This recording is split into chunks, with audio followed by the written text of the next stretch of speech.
Welcome back to Chapter 14, Part 2. We're going to dive into some transcription. This involves a very important enzyme called RNA polymerase. We've already talked about DNA polymerase. Remember, DNA polymerase was really important in copying one strand of DNA and making a new strand.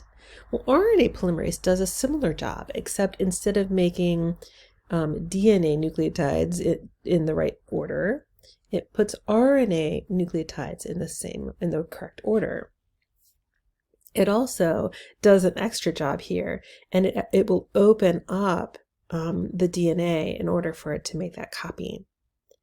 So RNA polymerase assembles the polynucleotide RNA in the 5' to 3' direction. But the good news is that unlike DNA polymerases, RNA polymerase can actually start that chain without having a primer. So it can just read where it needs to start and read it. Now here is the non-template strand versus the template strand. Remember, sometimes we call this the coding strand and the template strand. So just kind of notice that template strand is the one that's being copied. So in DNA sequence, where the RNA polymerase attaches to that DNA is called the promoter. And we can see that on the previous slide too, right? Right here was our promoter. So DNA, the template strand, has to have a promoter. It's the place where the RNA polymerase attaches. In bacteria, at the other side of that gene, the RNA coding sequence, the other side of that is something called the terminator, and that's where the RNA polymerase will let go. So there's anything between the promoter and the terminator is called the gene. So promoter, RNA coding sequence, terminator, and that's your gene, at least in the bacteria. And we could talk about some other terms here. Here's this term of upstream and downstream. So upstream is anything that happens before the promoter, and downstream is anything that occurs after the terminator. There are 3 stages of transcription: initiation, elongation, and termination. We're going to go into those details over the course of the next couple of slides. Before I go and start showing you that, I did want to point out that you can always tell which side is the template strand, because that's the side that has the DNA, the RNA transcript being made. Also notice that the RNA polymerase right here has opened up the DNA. We say unwinding the DNA. And then, of course, it makes that copy. So a closer look. The RNA polymerase binds or goes through the initiation process of transcription by starting at the promoter. And so we call that kind of the start point. And the promoter signals this beginning of transcription by basically just being located several dozen pairs of nucleotides upstream from the actual start point of where we're going to start making copies. So how does the promoter do this? How does it call in that RNA polymerase? And it does it by using something called transcription factors. So transcription factors are proteins that bind to DNA and allow the RNA polymerase to recognize where the gene is about to start. So the transcription factors bind to the DNA, and then in comes the RNA polymerase, and all of this happens again at the region of the promoter. But there's a certain place in that promoter that is crucial for forming this initiation of the transcription factors and the RNA polymerase. And that's called the TATA box, or TATA, if you read that, like it's T is in thymine, A is in adenine, right? TATA. So basically what this means is that there are some T's and A's right here, and you can see the TATA box right here, a bunch of T's and A's just at the very beginning of the promoter, and that's what brings in the transcription factors, which then of course allows the RNA polymerase to bind on.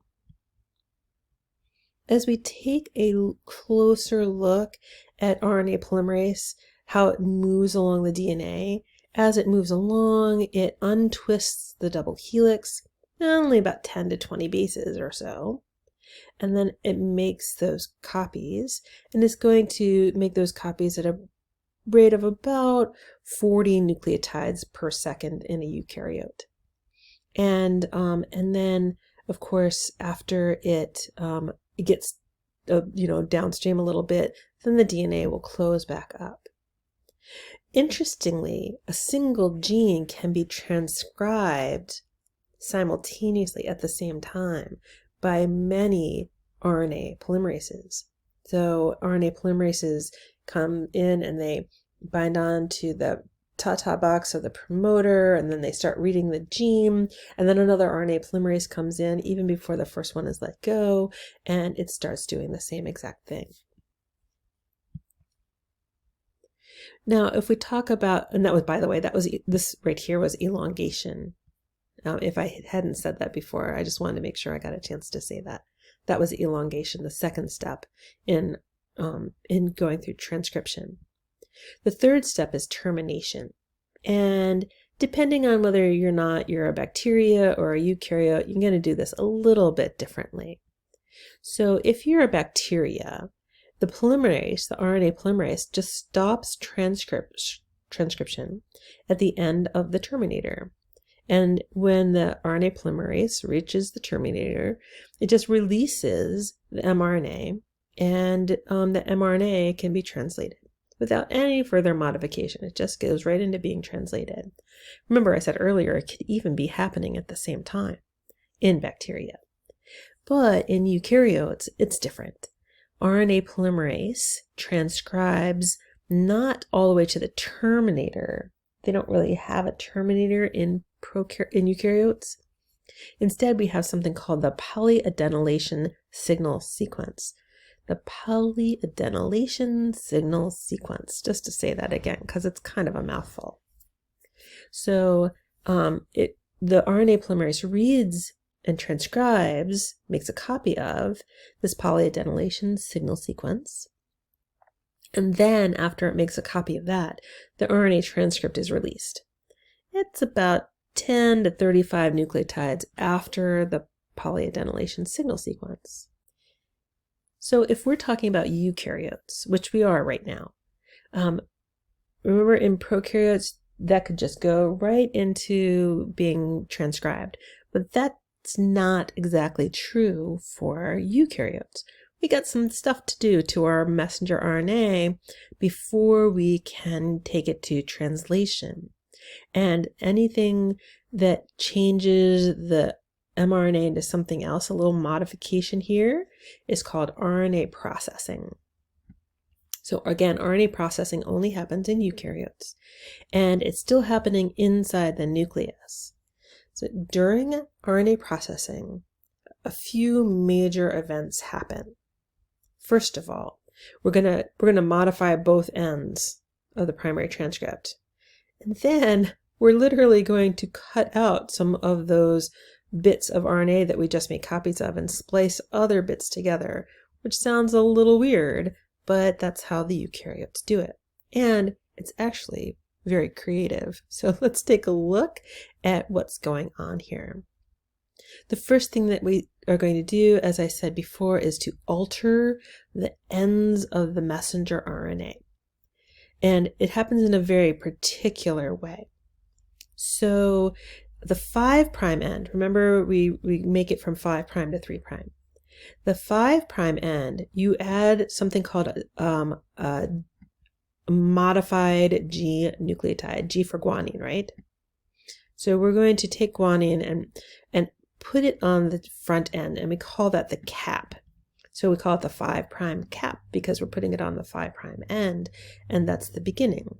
So cap is at the beginning, the top. At the 3' end, we make something called a poly A tail. And a poly A tail is just a whole bunch of adenine.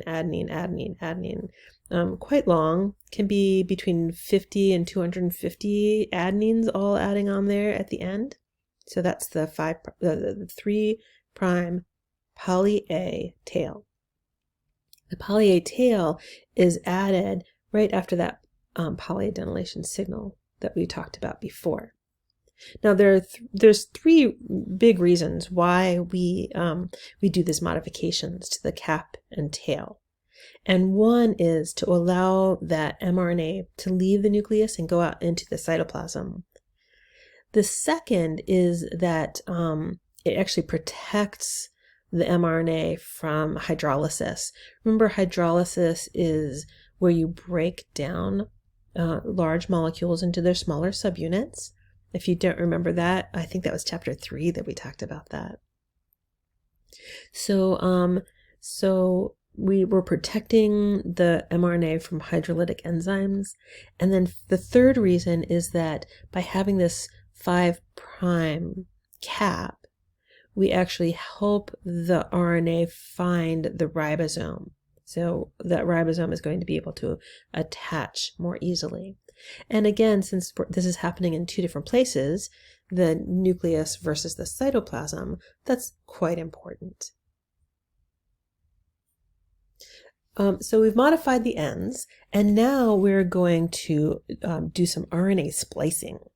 So RNA splicing happens when a large section of the RNA molecule is removed, and the remaining portions are connected back together. So there's 2 different words here that are important. The first one is intron. And the intron that's actually short for intervening sequence. Introns are, we say, removed. Introns go away. So we have to cut them out. So if you're looking at this RNA sequence right here, we've got our cap and we've got our tail, but we still have our introns, and we need those to go away. The regions that stay are called exons, and they're called exons, I think, because they're expressed, and it sounds a little bit like intron. So introns and exons are the ones that are expressed, so they have to stay in the RNA. So the introns are cut out, and the exons are spliced together, and this region right here is the only region that's going to go out into the cytoplasm and be copied into protein. Now let's take a little bit closer look at the splicing process. So lots of genes can give rise to 2 or more different polypeptides, depending on which exons are spliced together. Because it is possible, even though I didn't mention this before, but it is possible for this exon to actually be spliced to this exon, and this intron and this exon and this intron, they all get removed. That's possible. So we call this alternative splicing, alternative RNA splicing. And RNA splicing is carried out by the spliceosome, which is an enzyme that brings the regions of the exon together, loops the intron away, splices that out, or cuts it out and splices the 2 exons together. Spliceosomes are made up of protein, and you can see here these little looped things right there. Those are small RNAs.